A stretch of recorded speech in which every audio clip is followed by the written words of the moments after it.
Thank you for attending the Greater Hardin County Women's Network and the NAACP Hardin County Branch, Radcliff Mayoral, and City Council Candidates Forum. We generally try to bring a forum during each election cycle, and so this is the first forum that we're doing this cycle.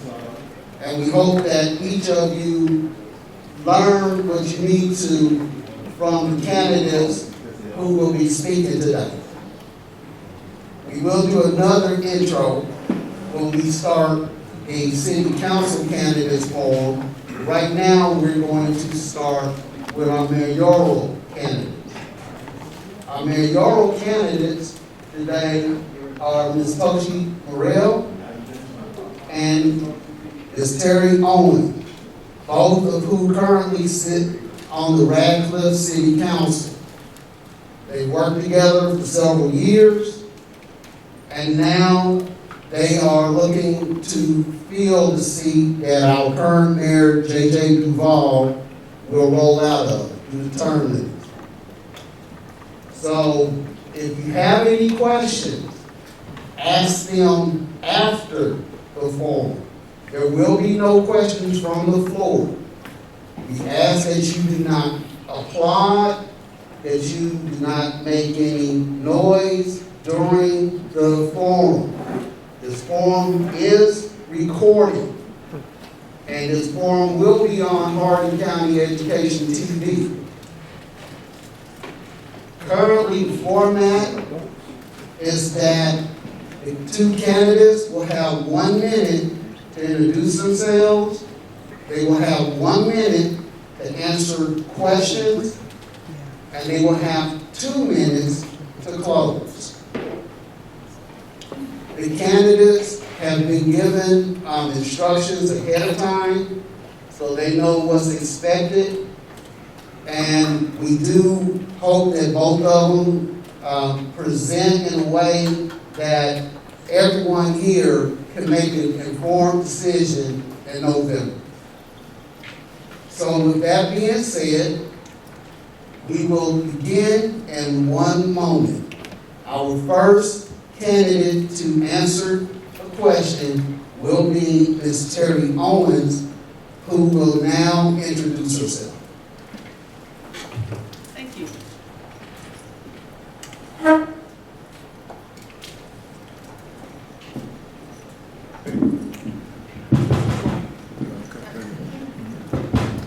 I thank everybody for being here, first of all, because I know you can be in a lot of places every day taking care of your family. But for me, I have several years of experience sitting on the dais alongside of my counterpart over here, 6 years. Been in the Army, been an educator. I'm a small business owner. I and my husband are caterers. We've been married 40 years. He's actually my high school sweetheart. We dated on and off for about 6 years prior to that, and once he was thoroughly trained, it was time to get married. And if I ever forget when we got married, it's on my wrist. And so I'm happy to be here. I am happy to be part of your neighborhood. I am happy to be accessible to you, and I'm looking forward to talking about my priorities for our city. Thank you. Thank you and good evening. Thank you for this opportunity. I'm Murrell, candidate for Radcliff Mayor. My hope tonight is, for those of you who don't know me or if you are undecided, is to show you my heart and my passion for Radcliff and its people, and my readiness to serve as your next mayor. Although I officially announced my intent to seek this office a year ago tomorrow, it's been a long time coming, and we still have almost 90 days. So I want to make sure that you have all the information that you need tonight to make an informed decision. I've been serving our community for nearly 40 years. My campaign theme is Stronger Together, and I believe that together we can create a shift of positivity, we can find solutions, and we can take actions on those solutions. I am a doer, I'm not a talker, and Thank you. Okay, first question. Ms. Murrell, what is your experience as a chief executive? What's the largest group you have professionally managed?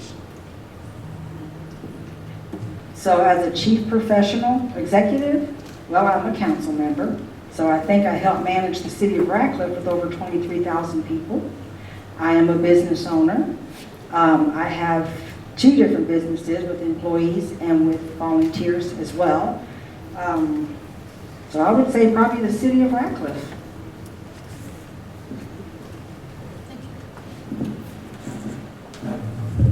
I would say my largest group of people that I've actually had to manage was in the Pentagon, so that's in the thousands. If we come closer to here, it's the city, it's 23,000. In between there is Fort Knox, it's 1,100. When I was a substitute teacher, we're talking maybe 25 kids. So I've had an array of experiences from being a substitute teacher in elementary school to a small business, which is just me and my husband, and sometimes we have to hire other people who do, or use them as interns. And of course, my 30 years of service with some of you, and in our partisan role, both in the United States and outside of the United States. And so when you ask at that chief executive level, I have great experience at that managerial level to include the budgets that go with it and the hard decisions it takes to run it. As she would say, we're not talkers, we're doers, but you gotta be smart about what you're doing. Thank you. Ms. Owens, describe Radcliff. Radcliff is landlocked, and I think that's one of the most important things when we describe it. We share it with borders, 2.5 borders of a military reservation, which makes it limited on some things and gives us an opportunity on others. It is diverse, it is faithful, it is patient, and sometimes it has a short patience because we want a lot of things, and we deserve a lot of things. We have people who are struggling, we have people who are doing really well. We want a place where we raise our kids. We want our grandparents to be okay. We want things to be affordable for them, and we want them to be safe behind their doors or in their front yards or sitting out in the back porch. So when you talk numbers, you're talking 23,000. That's a mix of everything. We have a large community of veterans. We have a medium-sized community of small business owners. We have spouses, parents, grandparents taking on roles that they might not have ever expected to do, which is to raise children. This is Radcliff, and Radcliff deserves a lot of things, and we can do it together.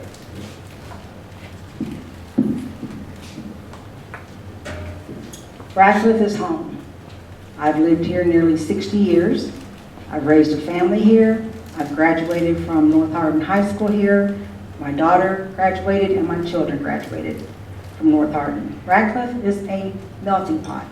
We are classified as one of the most diverse cities in the state, and as you look around this room, you see exactly what Radcliff is.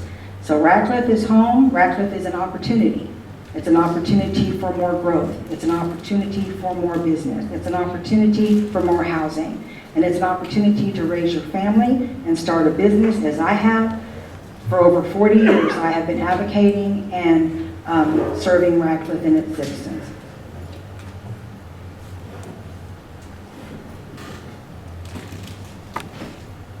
Same question. Oh, I'm sorry. I can talk more for one.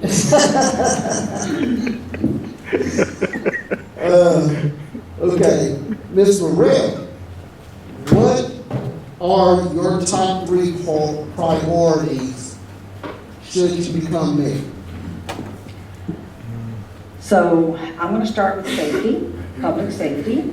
That is should be number 1 for all the citizens in Radcliff's concern as well. We have currently, and I'm proud to say, that we have our strength table for the Radcliff Police Department is 44. By the end of this budget cycle, we'll have 46. That is the most career police officers we've ever had in the city. The fire department, our strength table is 33. We are at 32. We just retired one, so we will be, there's applications out for another one. So public safety is number 1, And we are fulfilling that already by having the highest number of police and fire in the city. You're giving us 15 seconds to answer 3. Okay, so let's see. Business and economic development and the quality of life. So I am already currently working on some recreational development plans to kind of upgrade our parks. And I am working on some business development. And I'll lead by example. If you look at our office at Network Realty, we just repaved it. We just put up a new sign. And that's what I want to see throughout Radcliff.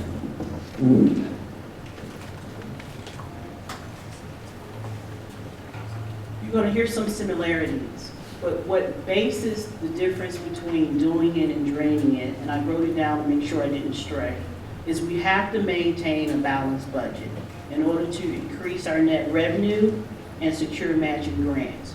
We can't update, we can strategize, but we can't pay for some of the things that we need and sustain some of the things we need. We may fall short. And so to ensure our city's employees have the resources they need to protect, as she said, public safety for our community and provide for their families. We want our families to be safe, and we want our employees to be safe as well. We want them to come home every day. We need to prioritize infrastructure, and that means improving the roads, utility, public spaces, and foundations for long-term growth. We can't do a little bit over here and a little bit over here and not maintain things. And we have to make sure we're not doing shiny things or putting tape over cracks. And then the last thing, address neglected and abandoned properties through fair, consistent enforcement, and for the long term, practical solutions. Ms. Owens, Blue Oval failed in Hardin County. What would be your plan for managing the growth and future development of the city? I think fail is a hard word. I know we were all kind of hoping that what was going to happen, happened.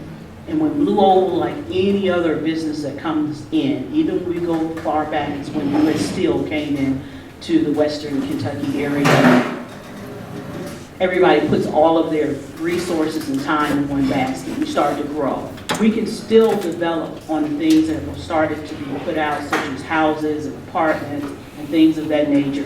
Businesses that started up based on what they thought we were going to have for Blue Oval. Even the area where Blue Oval is going to be, or was going to be, they have to retool the business. So we have to make sure we understand what their plan is, so we're part of it. We have to be engaged with the new format that's about to happen with Forward itself, and what they're going to do and how that impacts our city. We cannot be on the outside, we cannot continue to look back, and we definitely can't complain too much about what has happened, because it has happened. It is in the past, and we have to go forward, and it takes partnership and collaboration with the new business. Could you repeat the question, please? Blue Oval failed in Hardin County. What would be your plan for managing the growth and future development of the city? Our city hasn't stopped moving. It was not impacted by Blue Oval at this time at all, and it may not even be in the future. We have currently at about $50 million in development in 2025. We are in the process of having 2 new developments. One is 168 new homes, 128 new homes, 168 units. The other subdivision is 70 new homes. We have, of course, the Wawa, Baptist Hospital. We have, we still have Mill Pond, but we have so much opportunity that is facing Radcliff, and like with our budget and our the best financial position that we've ever been in the city, we're going to continue to move forward and we're going to continue to grow. So Blue Oval really has not touched us. If they continue on in the path that they're going, I'm hoping that we'll be able to benefit from that with some new industry in Mill Pond. But right now, we are moving strong. Thank you. Ms. Murrell, do you favor building a data center in Radcliff? Why or why not? Wow, I knew that question was going to come up. So the answer is, I can't really say it's my favorite because we're not even in a position in Radcliff to even have one. Right now, the big topic and the big debate and the big, I guess, controversy is hyperscale data centers. We don't even have the land for a hyperscale data center. So I've seen the research, I've watched what the city of Elizabethtown just implemented this past week. They approved their new ordinance that would protect the hyperscale data centers for coming into their city. And I suggest that we will do the same thing to our ordinances. We will be prepared, we will have in place. If that ever happens, we will be prepared. But right now, we don't even have the land to even hold a data center.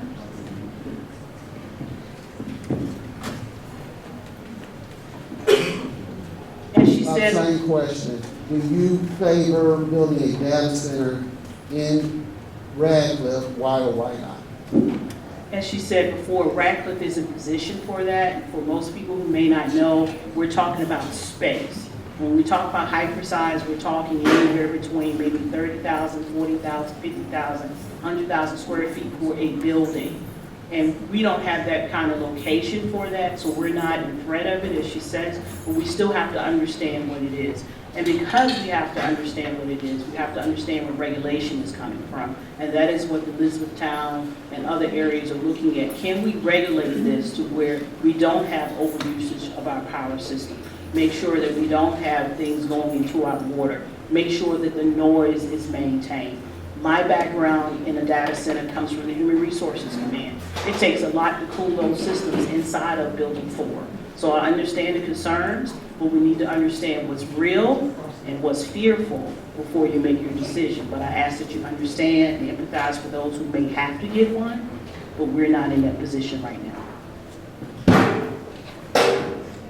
Ms. Owens, at one point, people across the political spectrum favored privacy. What is your stance concerning flock cameras, especially considering that several Kentucky cities have voided their current contract?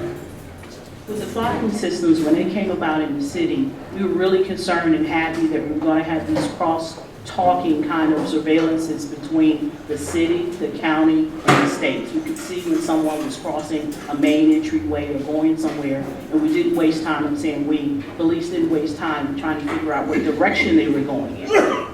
But now, as more information is being released in the public and the private, that they can be used in other ways. As we talk, people might have heard about individuals maybe being stalked, or their private information getting out, even their location of where they are.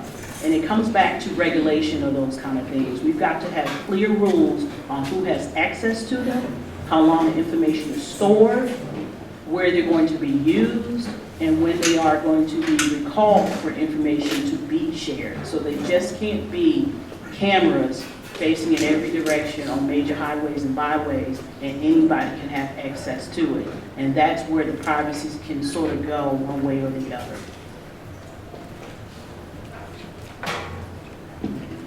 So the flock camera, another very controversial topic, is the brand name of license plate readers. That's what they are. They're a license plate reader. And I understand that the controversy is we don't want our license plate read. However, the policy that we just voted on this past Tuesday through our police department, and what the concern seems to be is the bad actors, the bad police officers, maybe other people that may get a hold of one of these cameras or the information, could be sharing them or using them for things that do not pertain to solving crimes. So it is a crime-solving tool, which I'm happy that we have that in place, and it's been very useful in many cases since we had actually voted to have those placed into Radcliff. So they need to be more understood. They need to be more explained, I think, for a better understanding to the community. So there is no fear of you being watched as much as there should be a concern. Thank you. Okay. Ms. Murrell, we have a Boys and Girls Club chapter. How can services for youth be improved, and what are some ideas you would recommend? So I'm very happy that we have the Boys and Girls Club here. We've worked on that for a couple of years, and I recently just stopped over there. That continues to grow. And I do know that we have a lot of church programs, a lot of youth programs in the churches. We have youth football leagues, we have youth baseball and softball leagues. So there's a lot of programs already in place. And a lot of it is getting the community involved and wanting to participate or wanting to support. Like we have football games with the 2 football teams. We have to go out there and support them. So in order to get more youth programs, we need more involvement, we need more participation, and we need more support. And I will help make that happen, as I already am. I'm supporting all the youth programs in Radcliff.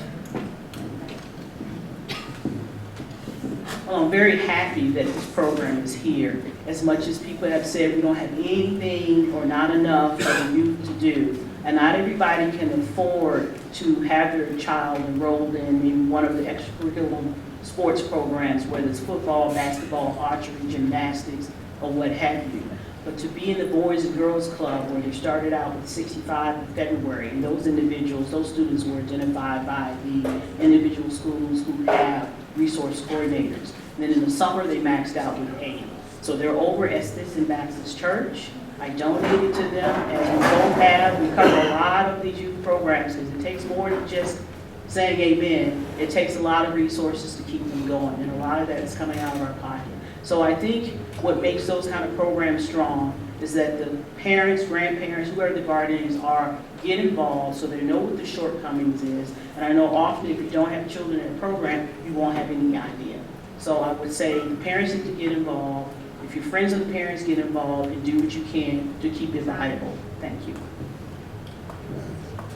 Ms. Owens, Radcliff experienced its greatest population and economic growth from the late 1970s until Radcliff. How will you attract new business while supporting local small businesses?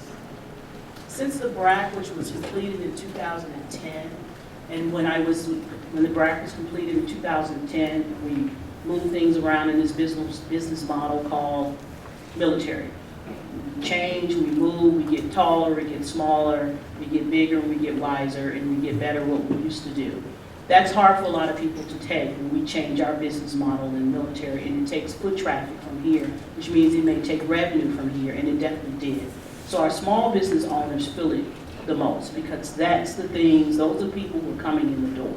We just have to do better at our storefronts when we can, to look better when we can. We should host more job fairs when we can, both virtually and in person when we can. And we may have to collaborate with some of the businesses that are already here, like Altech and all the other ones who are doing hiring individual. And then I think when people see that from the outside and go, hey, this is a great place to stay, just like my husband chose to do when we retired here. Collaborate.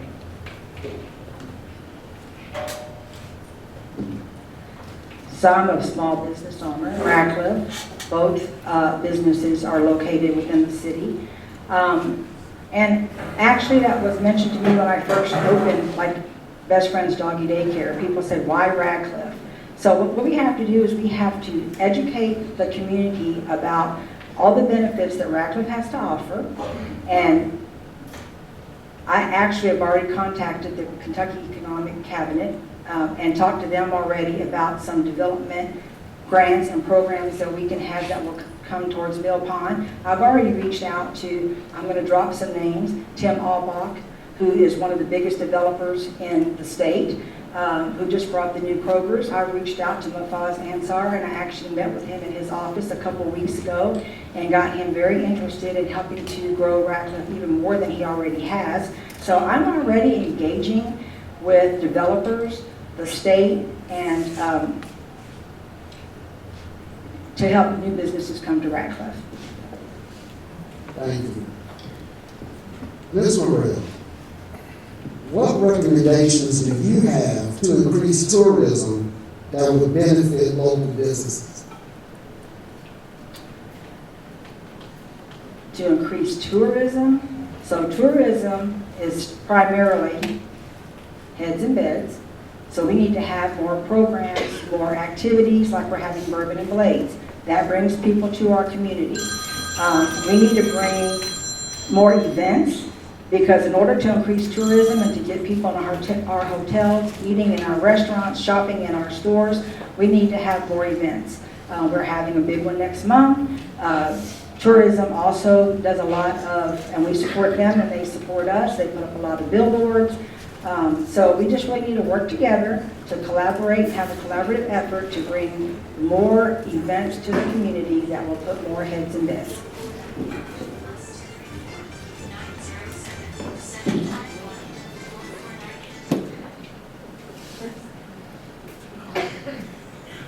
Tourism is generated heads and beds, people in rooms.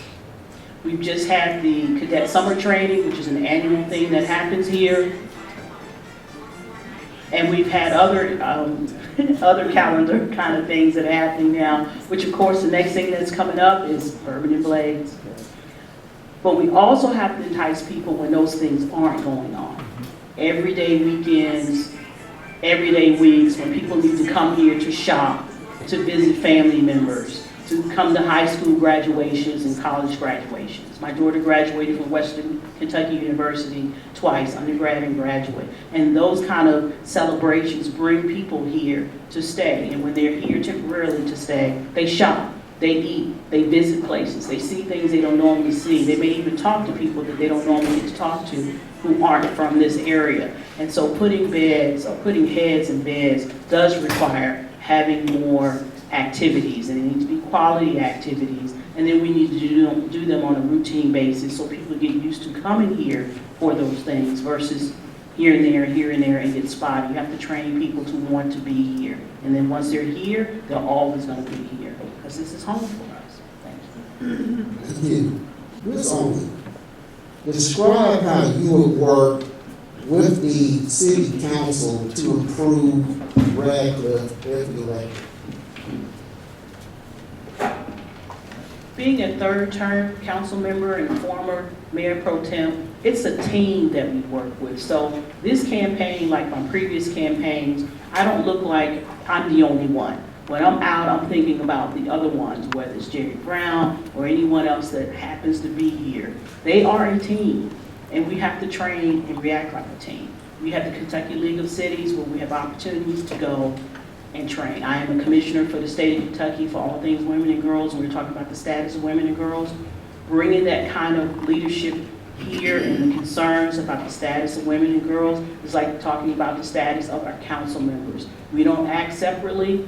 We don't have individual agendas. We all work as a team. We try to take care of the community as a team, and we should be saying some of the same things in our responses and the way we act and the way we are in front of you. We shouldn't have anybody leaving the reservation. We shouldn't have anybody trying to undercut anybody. We should not be putting out false information or misinformation intentionally and unintentionally. We want to work as a team.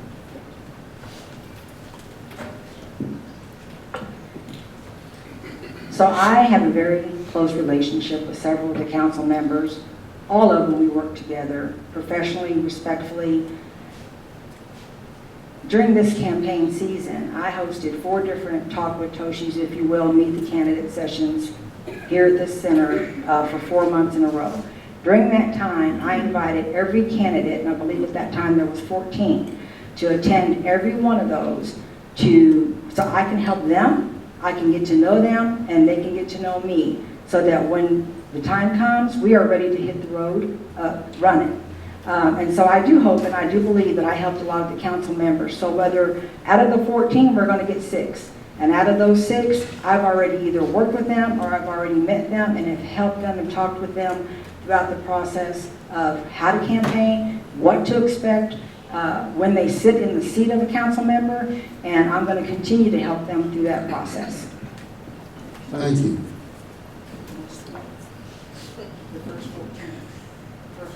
How will you keep yourself transparent and accountable to the city of Murrell?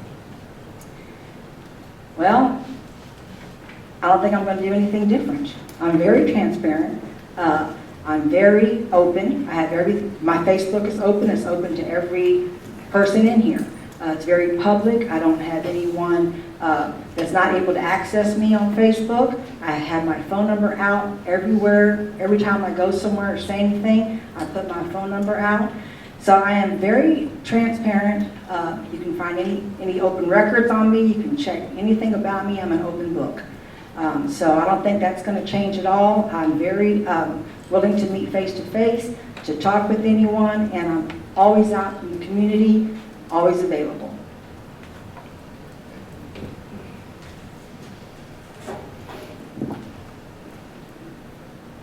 Being accessible does mean being seen and being heard. Recently, I had an issue where I had blocked someone on my Facebook page. And I always do that when I'm going through the campaign because I said I don't want to be distracted about what this person's doing, what this person is saying, because you can get caught up in a lot of things. But lessons learned, I realized I've had to bring a few people back. And that make sure that, not everybody's going to agree with you. Not everybody's going to be waving your flag. Not everybody's going to be patting you on your back and saying, I'm with you, I'm with you, I'm with you. You also have to have the people who aren't with you. And that doesn't mean it's a negative thing, doesn't mean they have to agree with you. But my number is out just like all of us. We're accessible 24 hours a day. We've got web pages, TikTok, Instagram, Facebook, church bulletins, walking along the street. I think I've solved more problems in Walmart than a little bit. So I am a 24/7 kind of girl. It won't change whether I'm leaving the city or not.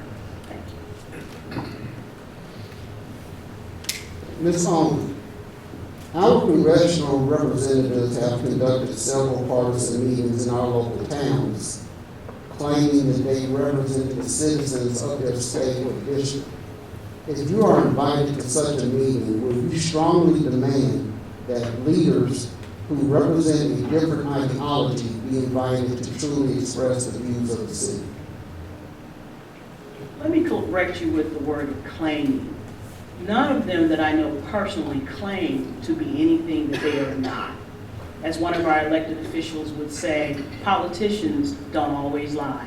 The majority of the times they do not. They may be misunderstood. And so we have them in the room doing their updates and whatnot. We take them at their face value. I don't think any of them come out to be misleading or to lie to us or to not to be authentic. So I don't think of them of trying to be something else that they're not. I take them at their face value. Now, if you have a question, we have a question for what they are putting out or what they're trying to do to represent us. We have the right to ask them about that and for them to explain themselves.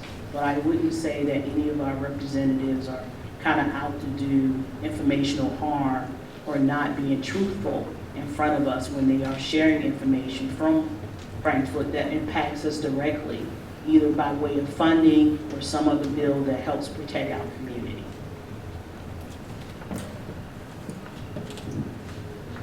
I'm going to ask you to repeat that again, only because I'm not really sure what direction you're trying to go with that question, so I want to make sure I understand what you're trying to say.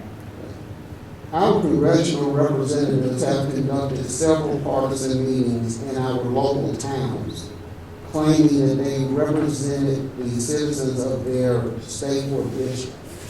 If you are invited to such a meeting, we strongly demand that leaders who represent a different ideology be invited to truly express the views of the city. So, if I'm invited to attend or participate in a meeting, a partisan meeting of a congressional leader, I don't know that I'm going to demand anything of that congressional leader since I'm an invitee, right? I'm participating. So I've been in some of those situations.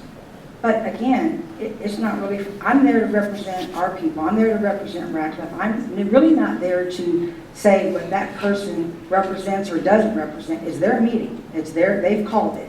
So certainly I think I would respect their position, but I don't know that I'm going to demand anything of someone that invited me to attend one of their meetings. Thank you. Ms. Murrell, can you describe the difficult leadership decision you've made and what you've learned from it? So we recently had this session, or this term, this year, Fort Knox and our council, our planning and zoning, have a little bit of a difference in whether or not we should approve a particular development. Because it was so close to Fort Knox, the training, and there was some miscommunication as to whether they were informed or not. So I called for something that was not normal. I understand that it was not normal to ask for another hearing because I wanted more information. We weren't privy to the first hearing. So that happened. It probably wasn't very favorable to stop something that the developers wanted to move forward with and get the approval on, but we did that. Stopped that, had another hearing, came back, everybody understood the concern. The concern was resolved, and we moved forward with the vote, and we approved the development.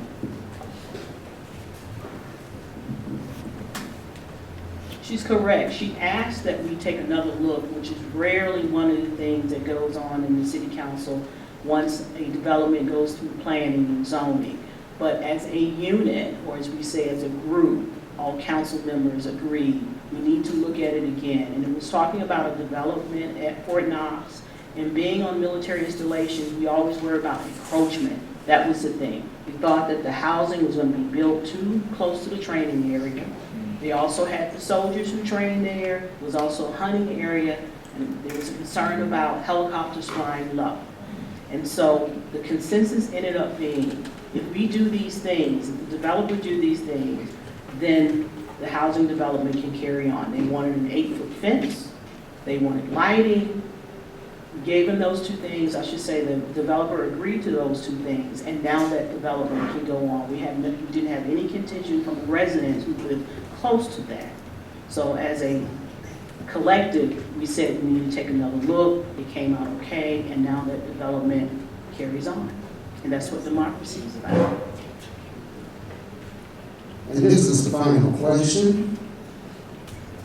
What accomplishments will you hope voters remember at the end of your term as zoning?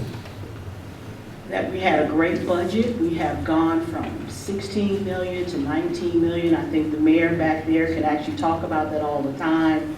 We have not gone into debt, although we have been sort of criticized of not going into debt but not staying up.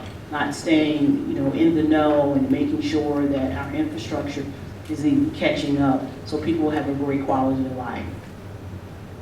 To have our personnel that we need and make sure they are trained and ready impacts everyone. So to have enough policemen, to have enough fire and rescue, and to have the equipment that they need. So they are ready to respond. So your insurance premiums don't go too high because they can't get to where they need to get to. There's no risk. And of course, to make sure that our personnel receive training. And so I want people to understand that's what we do as leaders. It's not an I, it's to make sure that the team is ready, the team is responsible, and that we move that way so we can serve you better.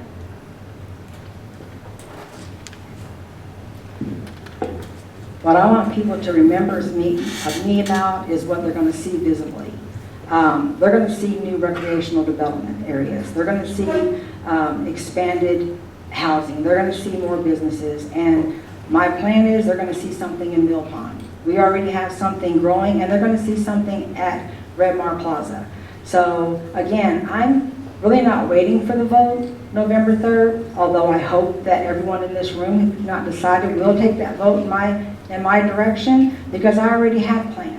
And I'm already working on what Radcliff is going to continue to look like and grow with the budget that we have. And I think my legacy as mayor is going to be visible as well as tangible.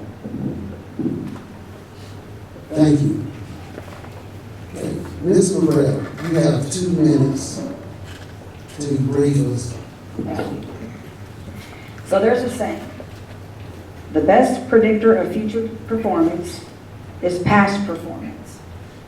For decades, I have been initiating, organizing, implementing everything from the first Radcliff Celebrate Cultural Festival in 2019 the Paws United Pet Expo, and the 12th annual Paws United Pet Expo, Project Hope, which is helping other people excel, and Forever Home for Paws, Hardin County Community Cats, and 2 Radcliff businesses, Network Real Estate and Best Friends. I'm deeply invested professionally and personally in Radcliff for over 40 years, even though I've lived here for 60. When I was 20, I was not that invested. So, my longevity of civic and community leadership reflects my passion and readiness to serve as your next mayor. I'm always prepared, present, and engaged during our council meetings with questions and relevant comments that our citizens need to hear and know. I have a very long-standing and respected relationship with our current Mayor JJ, with our city officials, county leaders, state leaders, and other mayors in the community. I'm going to close with this. Is it on? Yes. Is it? Okay. So Radcliff already has the lowest property taxes rate in the history of Radcliff. And we already are in the best financial position. So my plan is to continue in that direction, keeping our budget and our finances balanced, but also I'm not afraid to borrow money and I'm not afraid to spend money. And I say that because spending some money is going to bring more development and more growth. And there's a way to do that responsibly. And I appreciate our mayor for keeping our budget balanced, but I plan to do something with the city that may cost us a little bit of money, but it's going to come back tenfold. Thank you, and I ask for your vote November 3rd. I like that. I'm number 1 on the ballot, and hopefully number 1 in your heart. We talk about spending money, and we do. We need to move on and do some things. We've both been at Mill Pond. I've walked it. I've got more mosquito bites than I can talk about being out there. I love being with Girls United in the school, so I get to mentor before they become grown-ups. I am on your disaster assistant team in the Red Cross. Been with them about 8 years now. So I get to see what our responders do, how stressful it is. A large part of them are volunteers. A lot of people think they're paid. They worry about going to work the next morning. They worry about going home the next morning. When we talk about taking the city to the next level, that includes Summer Springs. That includes Mill Pond. That includes Red Mar. We've made an investment in Red Mar because we spent your money buying it to have more control. So talking with one of the developers who's in Louisville, who's representing their office out of New York, he would love to come back to the table. He spent 5 years going back and forth, talking about what we could do. We have a beautiful rendition of what it could look like. We also have to understand when we do things, we have to, or update, we also have to sustain those things. And that's where some of the costs may come into. And so some of the fear may come into. We have to get past that. This city, like all of our sister cities, are ready for the next thing. And that could be new homes, that could be more recreation. We've kicked the can down the road long enough talking about public transportation, and most of you haven't really seen too much about that. People want sidewalks, we've talked about that. We've been in phase 1 of that, it's been kind of slow. And so when people don't see things happening and go, hey, I've been here since 1997. I've been here since Major General retired Tim, and he's probably seen more things than a lot of us, and he probably can speak on more things. It is time to move forward. It's time to represent you. It is time to spend the money to get what we need and to have the resources. I look forward to serving you, and I look forward to your vote. Thank you. We want to thank both of the candidates for sharing their visions for Radcliff. We hope that you learned something that you might not have known before. We also hope that you have all the information that you need in order to make an informed vote in November.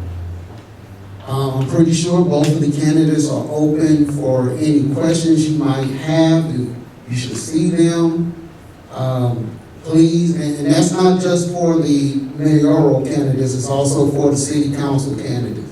If they're here or not, if you have a question for them, respectfully address your question with them so that you can make informed decisions before you cast your vote. With that being said, thank you very much. You have been a perfect audience. We had no issues. We had no clapping. Well, we had no issues.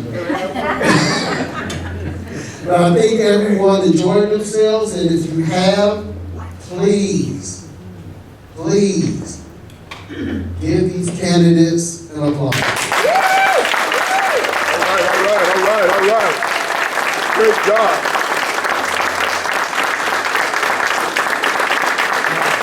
And we're not going to have any more clapping until after the city council candidates.